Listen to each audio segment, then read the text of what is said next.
This is the Situation Room, the only way to start your day. Team is about team, I think. Team always works, and coming from the background of the trade union, it's always about team and people. Yeah, teamwork works. All right, we're going to be looking into some of these areas where teamwork should actually work. And questions about teachers under scrutiny. It seems as though there's issues with the Teacher Service Commission. Principals are what the standard this morning. Principals from hell, what's happening in schools and what's happening with high-handed and biased promotions. They've become familiar in schools. Strikingly, these malpractices are not just introduced by junior staff or students, but by those entrusted with running the institutions. That's one thing.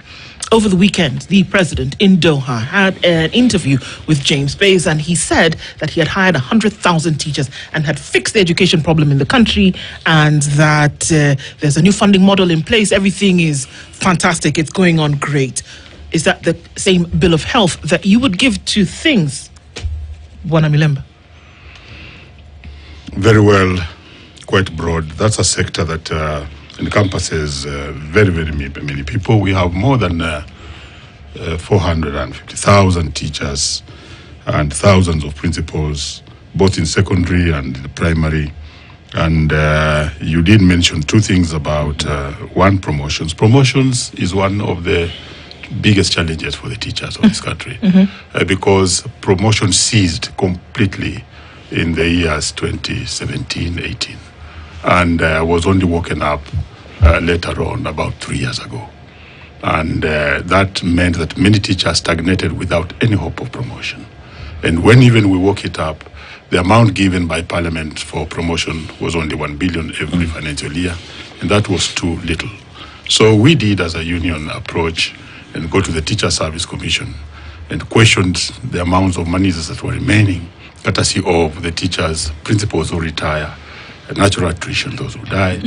And I think we succeeded to some small extent because they were able to mop up all that money, and it made the budget for promotions to increase. If we would have used the 1 billion that was given by the budget, would have only promoted 5,000 teachers. But then with mopping up of the monies, and I want to thank the chair, Teacher Service Commission, then we were able to promote 52,000 teachers. But it's still a problem. Currently, we are only able to promote 25,000 teachers yearly. But I want to thank the president. When we went to the State House, and I want to keep his promise or not, he said that that's very little because we did petition him. And he said that every year now we promote 50,000. How? Very well. How? On Friday, we have already written a letter to Teacher Service Commission. It is in the public now, and we are meeting in Naivasha to now lay down what are the structured ways in which we shall achieve the promotion of the 50,000 teachers, including them now going to the Education Committee in Parliament to give them a budget for the same, alongside many other things. What does the promotion of a teacher entail? What are we talking about? And maybe also Malimu jump in here. If we are saying that a teacher is moving up a grade, whereby now they are not just a teacher of a subject, but that they can hold a managerial position, what does the promotion of a teacher actually mean here? The promotion of a teacher means moving from one grade to the next. Okay. The first grade that a teacher would get absorbed to will take about 3 years before the next promotion. Currently, we have the teachers of the JSS who are beginning with contractual understanding. Okay. So when they stay in contractual understanding for 2 years, the third year, when they have done their main years, P&P, they are actually now demanding they get promoted because according to the understanding we have with the Teacher Service Commission, after 3 years of just entry, should get that promotion. Okay. So that is another way we should undertake it. So one is promotion from one grade to another. There would be promotion to a managerial position, and then there would be promotion, basically the two. Is it a given? Is it standard practice? Is it always done? Or is it something that must be negotiated at every turn? It's supposed to be done. Okay. Naturally. But Teacher Service Commission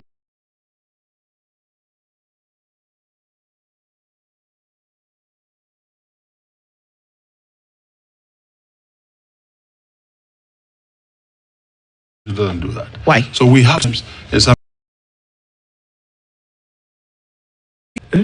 Because if it's done, and this is the question I asked, is it it's supposed to happen? Yes. Teachers should not be asking all the time, please promote us, make us PNP. It's supposed. That's why I asked. Is it supposed to happen, or is it supposed to be negotiated? You said it's supposed to be. Bring in the Minister of Education. Thank you. Let's hear from Minister of Education also does the policy. It has to come in. Right. But what I want to say is, as my friend Mheshimiwa Omboko is saying, the truth of the matter is it's supposed to happen, but it doesn't happen. Exactly. Omboko Milemba is one of the people fighting very hard. And why should he be fighting very hard? To have teachers confirmed. Right now, the biggest war in the country we are having with the people called intern teachers. Mm-hmm. Now, the word intern means a person is still practicing to become a teacher. But that's we know is not true. The teachers whom we are talking about who have been employed are not interns. They are supposed to be teachers. They have already graduated. Yeah. They are qualified teachers. They are supposed to be on the job doing their work, not as interns, but as teachers. Now, why we are playing these games whereby we have got interns, people who are supposed to be like practicing, like teaching practice, is already a problem. It's a miscalculation. It's a bad thing. Now, these are the problems that we are having in the ministry. When the president goes to a foreign country and says that he has streamlined the education sector, it is not true. There are a lot of things that are not streamlined, and we know it. And he called us average thinkers, and I agree sometimes some of us are average. Because if we can come and agree that things have been streamlined and things are working, they are not working. The education sector is in a big problem right now. The teaching profession has a big queries, and my brother Omboko Milemba, we are happy we are having you, and we want more pressure on the government, activists, unions. Then that's why we have unions to advocate for these teachers, to fight for them. So things are not as rosy. You know, when you talk about promotions, it is automatic. I mean, everywhere you sit, a promotion is just automatic on how it happens, because remember, it is negotiated on how that process works. Yes. Now, whether the policy that you're working on has always been there is another question, a matter of debate. But question when we talk about intern teachers, it's the same thing. Sorry to chime in on doctors as well, intern doctors. These are graduates. This is a doctor. Yes. It is just a term to delay their employment. That is the fact. So we talk about that we have sorted out education. We're talking about promotion of teachers. Is it that our budget as a country is not able to meet the salaries of these teachers? Or is it that education in this country is not such an important thing that we will decide to delay the employment of teachers? We will decide to tell them they're interns. We will choose not to even release capitations. I tend to think, sorry, Mheshimiwa, to come in, I tend to think that the problem is not that they don't value education. Most of our leaders, and especially the current leadership in this country, they are who they are because they went to school. Mm-hmm. As somebody sacrificed for them to be in school. We are, all of us, what we are because somebody really took us to school. The only problem I think we have is financial constraints as a country. These delays in capitation, these things you are hearing about ghost schools, you know, these things you are hearing that they are ghost students. There's nothing like a ghost student.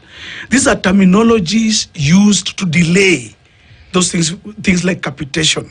These are terminologies used to have time to do some talking, more talking in parliament, more committee, more sitting allowances, more things. But at the end of the day, if a system works, you see, like if you buy a machine, if it's a car, good car, I heard you talk about a car. You expect the engine to work, everything to function, everything to be functioning. But when you have a car whereby some things, the wheels are falling off, things are not working, that is the type of education system now we are having. One sector may look like it's working, like when he talks about employment of teachers. Yes, I agree. Actually, in this country, there has never been a time teachers have been employed at the level we have seen this through this Kenya Kwanza government. On that one, I really give recommendation. But at the end of the day, again, after this employing them, we don't see again the salaries being released to these people. We see these issues coming out. They are not yet permanent and pensionable. So what I want to say is, it is not that we don't value education as a country. We do. What we don't have is the finances, and we are living. Do we not have Do we the not have finances? Okay. Let me tell you. Last week we were just going through. Yes. Last week we were going through corruption cases in the country, bit by bit. We just went through a little bit based off our the Attorney General's report, and through what we managed to do in an hour, we had 300 billion shillings, where if prudence was employed into how we spend our money, we would get 300 billion shillings that one would say would go into education and sort out the problems that do exist. It is not that we do not have money. It is how we spend this money and what we give priorities to. Thank you. Let me speak first on some of the issues on teachers which you did raise. Number one, why I really talked about the Minister of Education is that relationship between the Minister of Education and Teacher Service Commission. Really, the Teacher Service Commission should take care of the matters teachers. Now, the intern teachers, he's very right. Teacher Service Commission in law does not have the capacity or the authority or any powers to employ teachers as interns. It is very straight. We made the law in Naivasha sometimes back that they have to employ teachers on permanent and pensionable basis. So it's true this practice is actually wasting our teachers. And we as a union, we are strongly advocating that internship should be removed. When we talk about employment should be employment on PNP as it is by the law. Currently, we are having 20,000 teachers whose their contract is expiring this November. And it's very important that a budget be created. On Thursday, God willing, I'll be petitioning Parliament. I woke up at 5:30 to write two petitions. One was for Mwalimu Shange, who died in Lomakanda, and his body was found mutilated. The next one is about the 20,000 teachers who have whom their contracts are expiring and needs to be absorbed by government on PNP. And then three, we are pushing the fact that they should start getting their promotions immediately, because they should have never been employed as interns. Yes. So already they'll have done 3 years by the time they finish the first year in teaching. We have the biggest challenge in the education sector called capitation. Okay. Capitation is unfair. Do you know that we finished the entire third term without money being sent to school? Because Waziri was saying that is doing something called verification. Yeah. And verification took a whole term. No money was sent to schools. We did invite the minister to the CS to Parliament. Yes. And he still went round in circles and filibustering about this process. This is a cabinet secretary who really needs to be censored. Because how would you spend the whole term doing verification and not sending any monies to school? This does not leave out the monies of the teachers who actually went to Meru during the music festival, who went to other places for drama, who were in Kakamega. So sports. Allow me to ask this. Yes. As a member of Parliament yourself, as well as a leader at Kupet, as well as on the committees, I have to ask, and also for yourself, Mwalimu, that when we talk about capitation, every school has a number, a designated number. Every student has a number within what was the NEMIS system, which is now CHEMIS. So the funds that are going don't go to a person that you can see. They are attached to this particular registration number. That system is housed at the Ministry of Education. It's not on Mars. It's at the Ministry of Education, Jogo House. It is there. The people in the back end work for the Ministry of Education. So when funds are being allocated, they're allocated to these numbers. Please, is anybody allowed to enter into the ministry gates and enter in this information?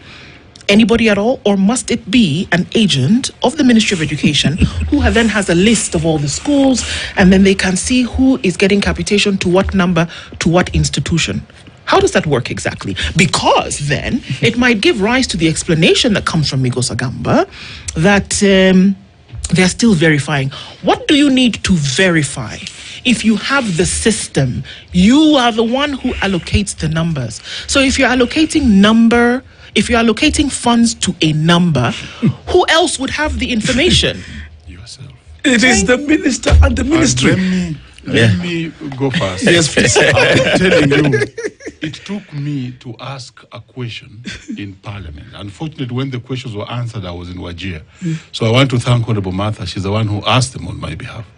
And the minister, the CS, could not answer this question. Now, if you want to do verification, even if you don't have the system that we are talking about, education system is so well structured. You can do that verification in only 2 to 3 days, because in every sub-county, there's a sub-county director for both the ministry and Teacher Service Commission. And then there's a BOM person, and then there's a headmaster. That can be done in 3 days. So the reasons why the ministry would take more than a whole full term to do verifications, that was a lie. It was wasting time. It was filibustering in a different way of that word. It was just delay. What have we realized? The schools closed without capitation. And It is a challenge. the person who should be verified is actually the minister himself. Actually, he and his department and his people working under him are the ones who need to be checked and censored. And I think, Mheshimiwa, it's just a place whereby in this government, we don't just, this thing of just calling people to parliament, to parliamentary committee meetings is not enough. I think maybe now there needs to come a time in this country where some people like Migos Ogamba and others need to pay some fine or to just be punished for some of the mistakes they're doing. It is wrong for somebody just to go there and just answer some questions and dust off his coat and go back to do the same thing. Yes, that is wrong. When they say they're verifying, I'm sorry, Dennis. If they're saying they're verifying, with whom are they verifying this thing? I'm verifying with myself that I paid to somebody that I don't know. Who would they be verifying with? I'm honestly asking that question. It is a question that is really is waking up, and even what Mwalimu Amunga is talking about is true.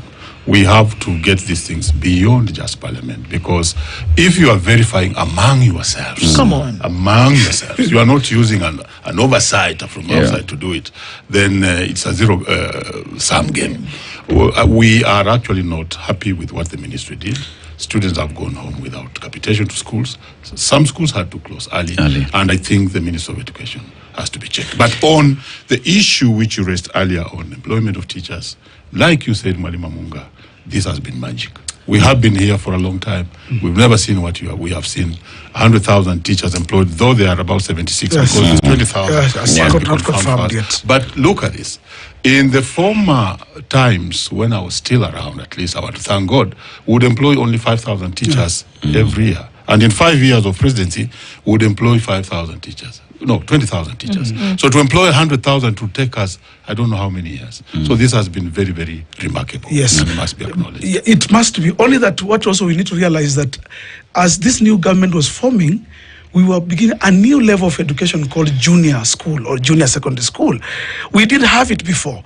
This new level, and now that the Presidential Working Party decided to domicile it in the primary schools, yet the teachers to teach there were post-primary kind of teachers, it meant therefore again that the government had to go out of its way to again look for teachers. And again, as I speak to you, and Mwalimu will agree with me, they are not again enough.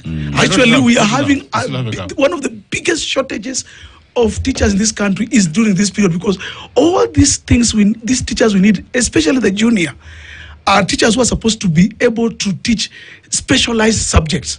That is something that we have not yet achieved. But I want to say something before I finish that one. This verification that we're talking about is not just about capitation.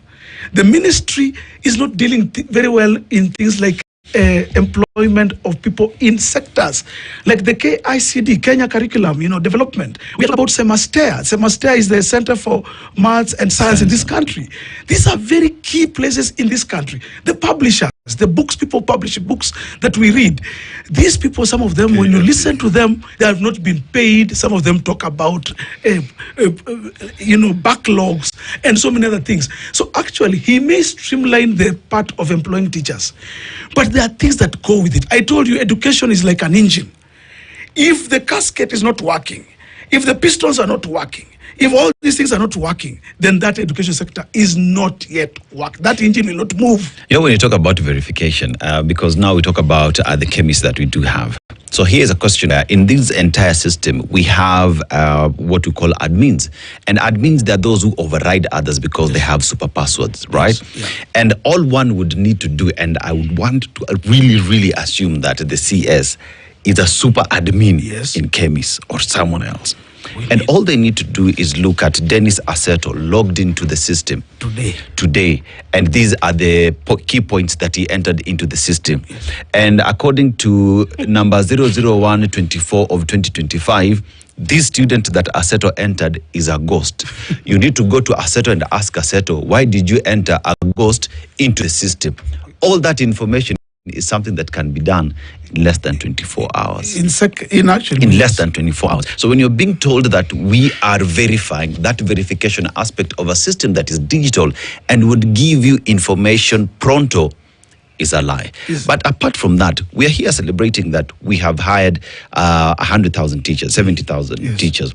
But remember, education is both a hardware and a software, in the sense that we have hired teachers, but this is the Situation Room, the only way to start your day.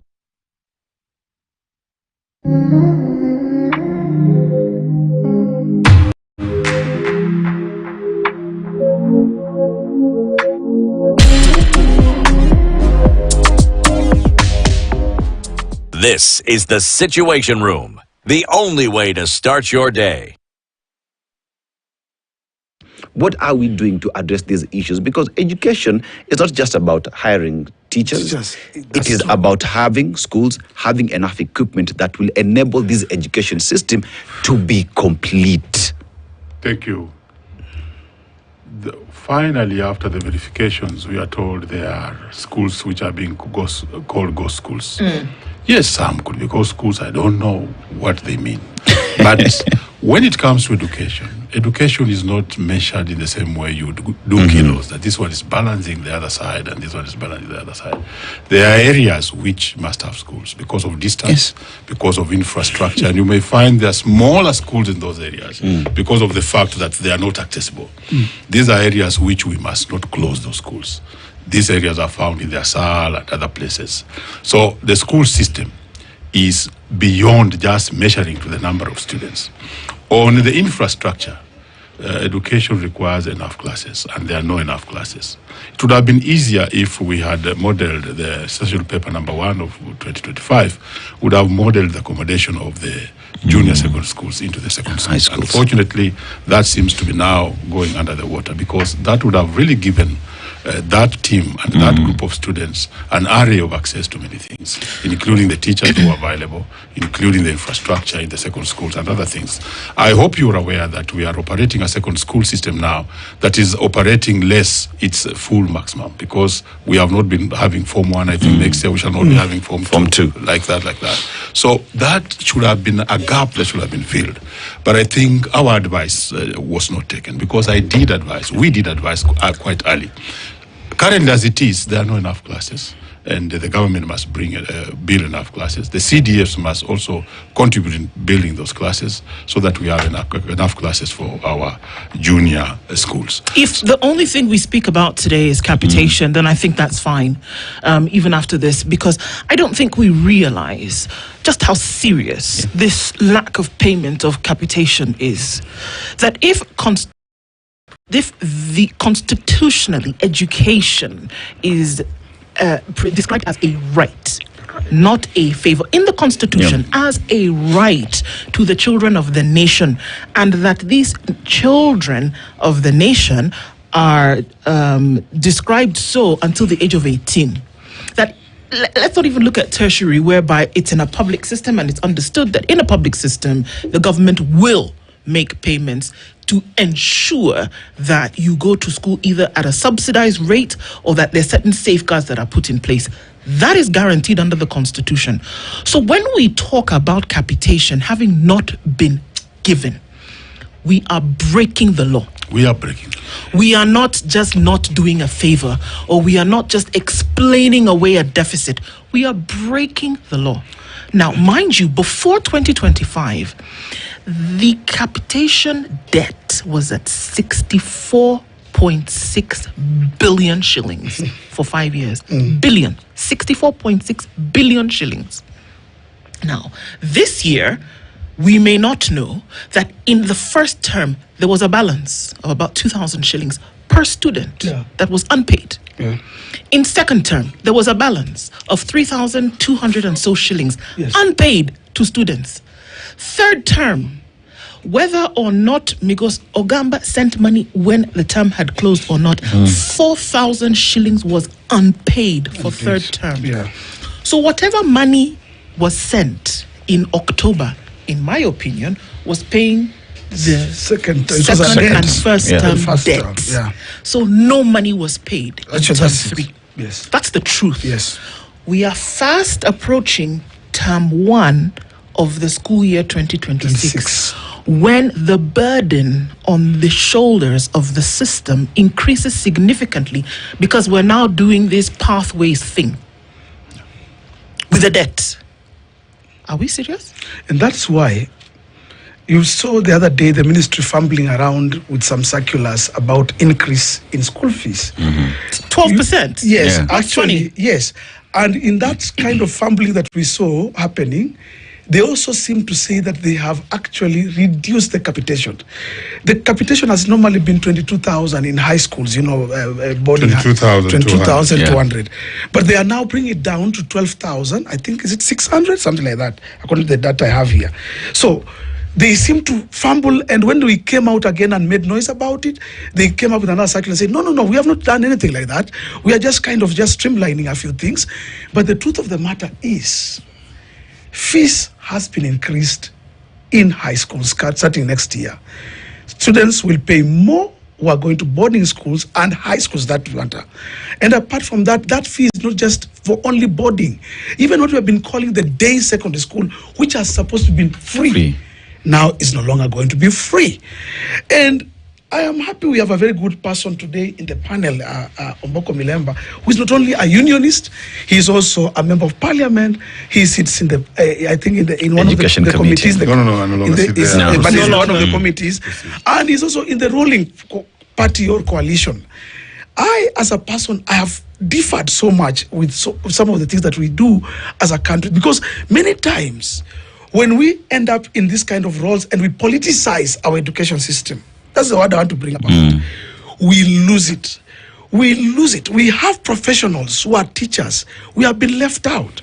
Many times teachers are not consulted. That's what he's saying, that even the advice they give, the professional advice that we give, is ignored by the ruling class, by the political class, and many times we are overruled. It's like we are assumed that we are even existing. So education has 4 things. Quality education comes under quality tools, the way you said, the chalkboards, the desks, the labs that we are using. Education also comes with the environment. I'm talking even about things like sanitation. If we are talking about good education in a school, we must also talk about even the sanitation in that school. These are things that we are not addressing, and nobody seems to address them. Sometimes, again, then the good quality education is now the teaching, and well-paid teachers, and having good welfare, like even the medical cover about teachers. We need to have teachers who are well taken care of for them to teach your child. If things are done politicized, the teachers feel that things are not being done right, the medical cover is being messed around with, they feel the tools are not enough. Even if you tell everybody in the world that you are doing well in education, you are not. We are just doing something called painting a pig with lipstick. It cannot work. Thank you. Let me go back to your very, very straight question and also intervention. That education in the Constitution is actually marked as a right. And that in the Constitution and the acts that ensured, which I think were made by Mutula Kilonzo, together with those who were there, education especially the basic education from primary to secondary is not only just supposed to be free, but supposed to be compulsory.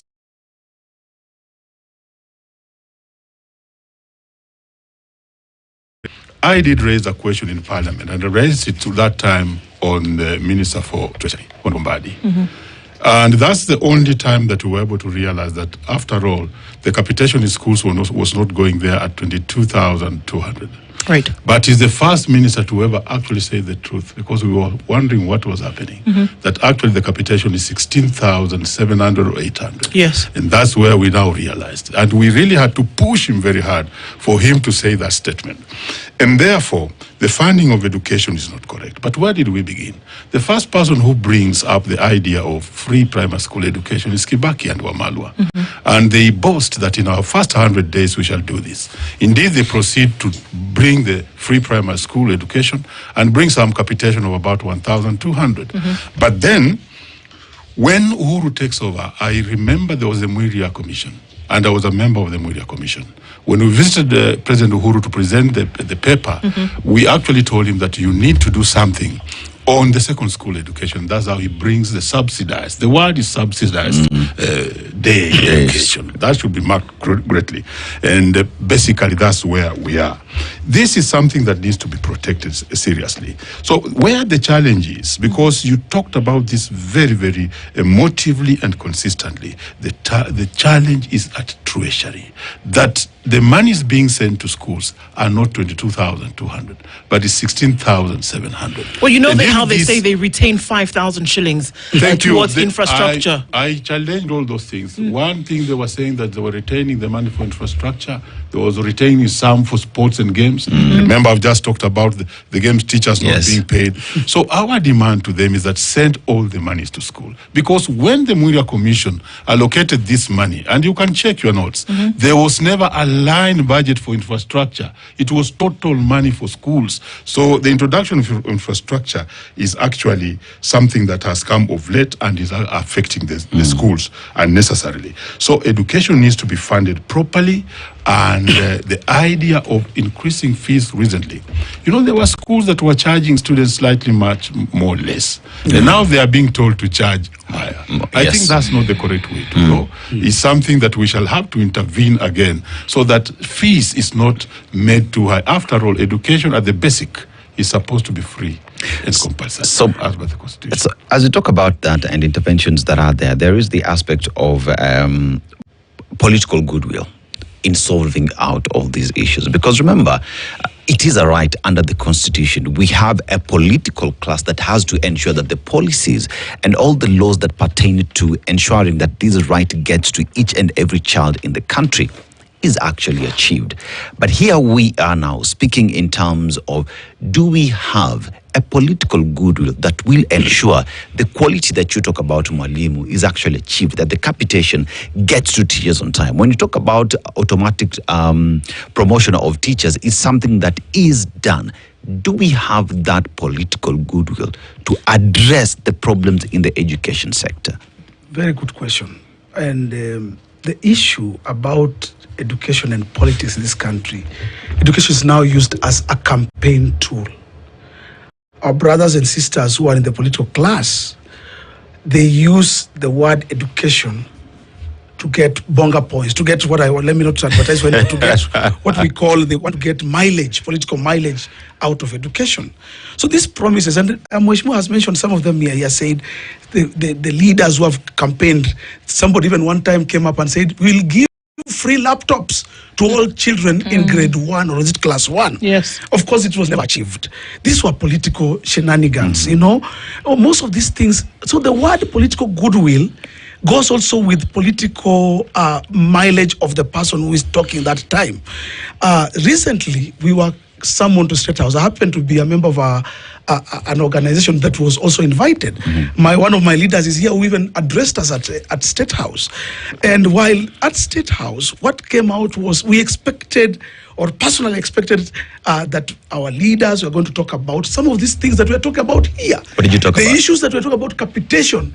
Some of us who are seated in this room right now had the opportunity to really come out and talk about it there. But whenever we have these kind of platforms, when we sit in such situations, what happens is that we end up getting also politicized.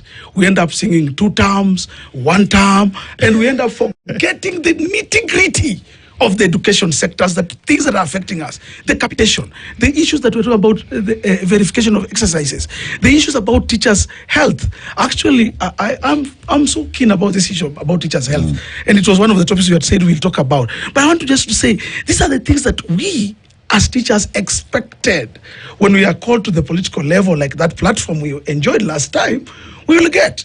But at the end of the day, when we came out of there, the issue and the talk or whatever we seem to have gotten out of there was the 10,000 shares that we were given and a few other things that we sang like two-term.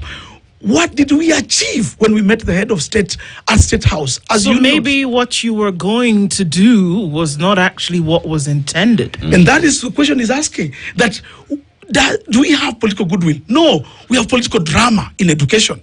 We play politics of education whenever we are anywhere near political platforms. So we don't end up talking about the things that are affecting us in the education sector. These things that you raise, and I've listened to this show many times, we raise very pertinent issues. But how come these pertinent issues don't seem to reach the people who are supposed to be acting on them? It's because Go ahead. we who have been given the responsibility to do it, don't do it. We either fear because we may lose our positions, we may lose our electorates, and that is let us depoliticize the education sector in this country. At the expense of children. At the expense of children whose futures then are hanging in the balance of somebody who doesn't want to do something because of a political affiliation.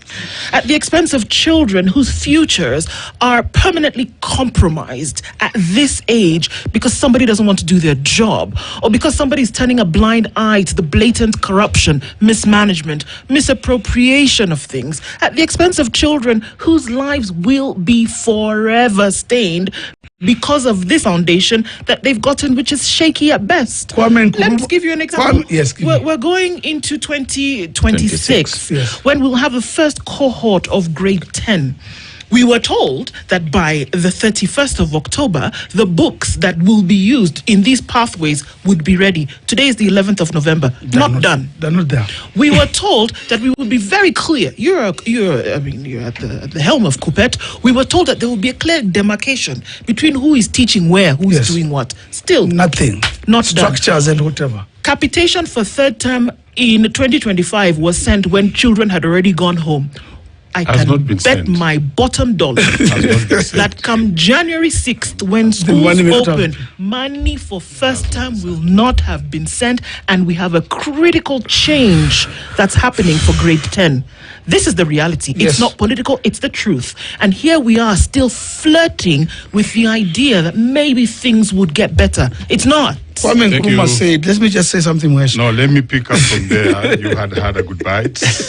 Very good bite. You are right. The capitation money for 2025 has not been sent.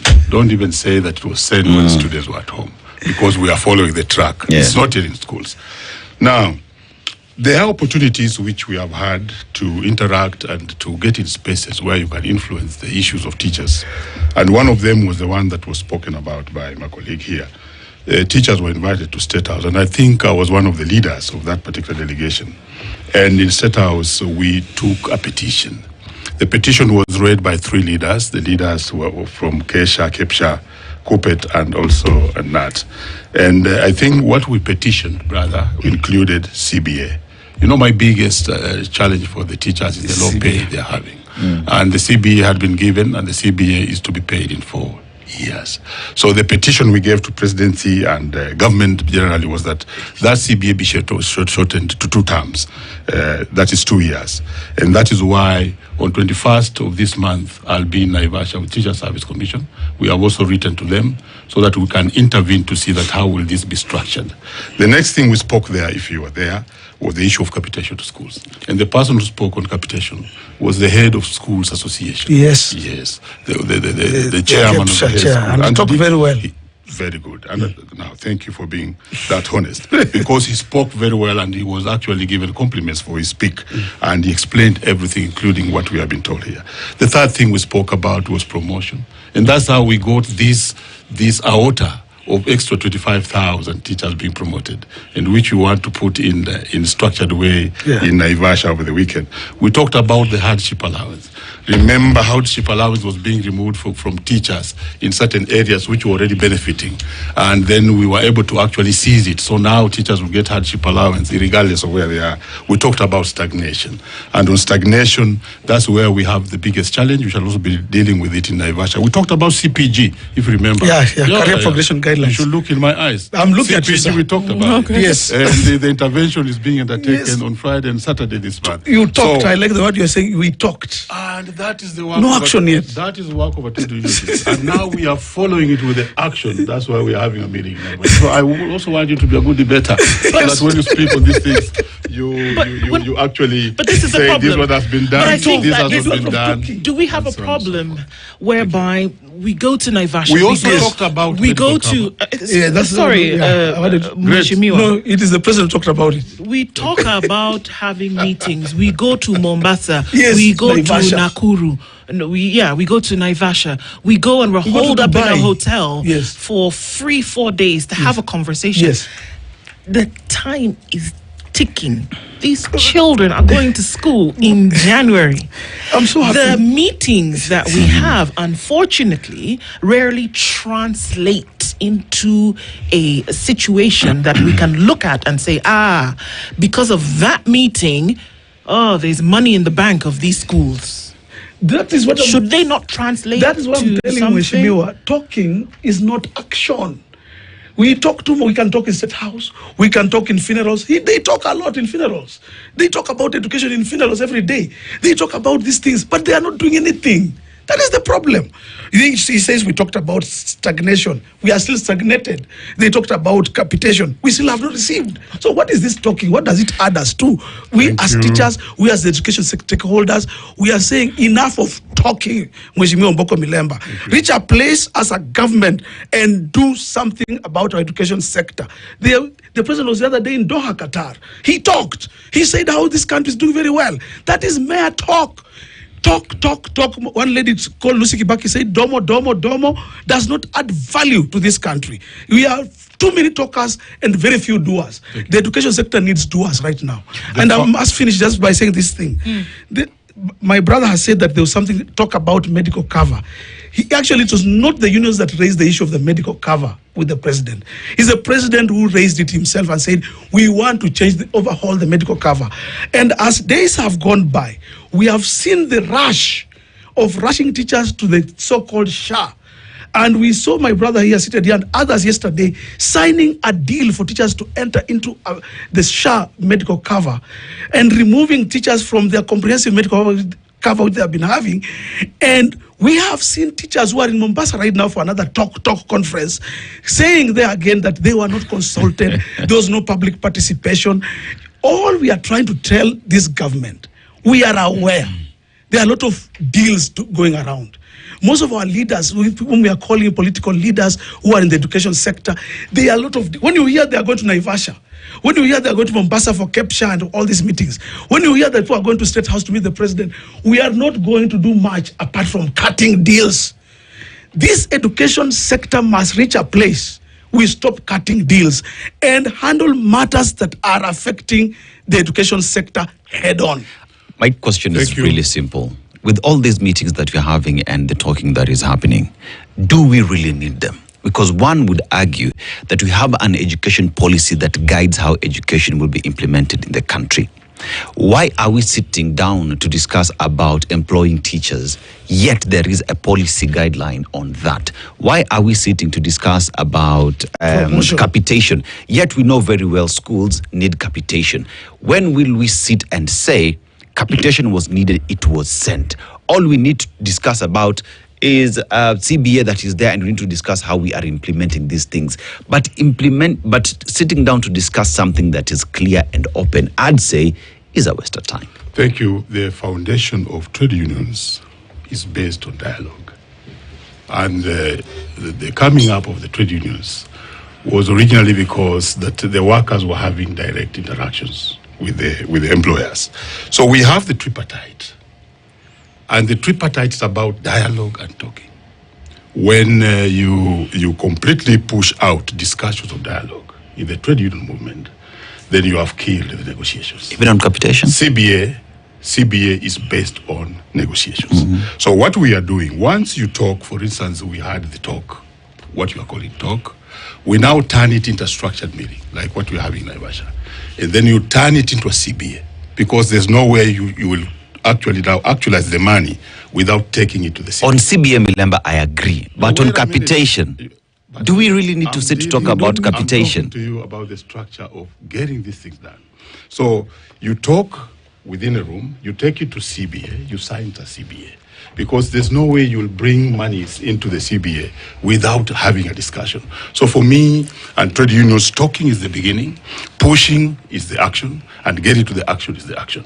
So we shall continue working not only in the boardrooms, but also working to actualize these things. And what we know is that the education is not doing very well, but we still must continue pushing to realize. Are you comfortable for 2010? At State House, we also dealt with the medical cover. And the medical cover for teachers, actually, the president who spoke about it. Yes. And yesterday we had a structured meeting, which gave us the proposal of SHA. And we have the proposal of Iron Minute. And we are comparing the two. Public participation is on. It will continue for the next 2 weeks, and then we shall be making a decision on the best. But from even what we saw yesterday, if the SHA one is actualized, you will notice that it's having some edge over the one we were having, because we had a provider of medical cover, and he's also a profit-geared person.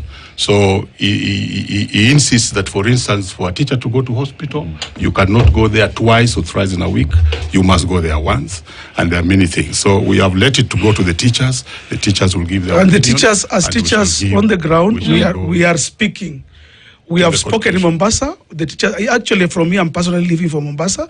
There's a heads conference going on in Mombasa, and in Mombasa, the teachers made it very clear that they have not been consulted.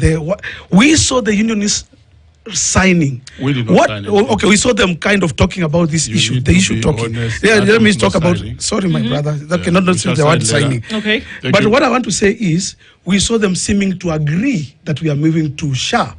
We want to say, as teachers, before you consult us, and you union leaders, we want to warn you very seriously. Don't joke with teachers' lives.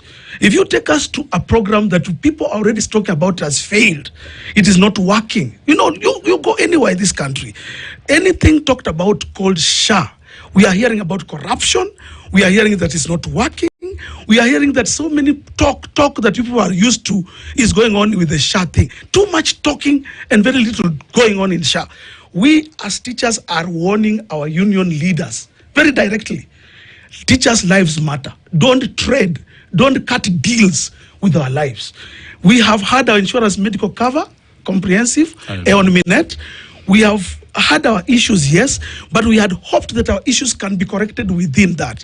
But when you want just to shift us suddenly because of wanting to please somebody, we as teachers will meet you in the next election, and it will not be easy for you. And on that note, unfortunately, our time has run out. I'll give you 20 seconds at the most. Sure. What we are doing is that the teachers have not been solely happy in Minute. And not with SHA. We are giving a chance the teachers to also look at other options. Okay. SHA is one of them. SHA is not, because honestly, there'll be the public participation. There'll be the tendering program, and after public participation, we should be able to choose the correct medical cover for the teachers.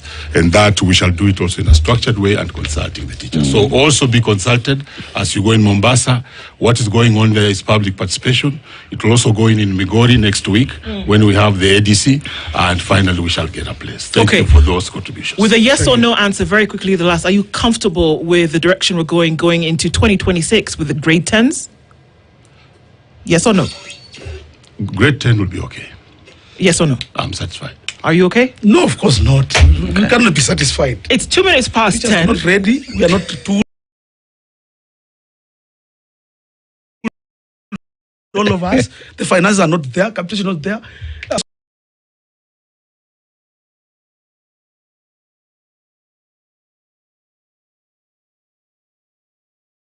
We're following this as sure to be able to look into it and see what happens in the future. It's necessary that we get it worked on. Mboko Milemba is the chairperson of the Kenya Union of Post-Primary Education Teachers.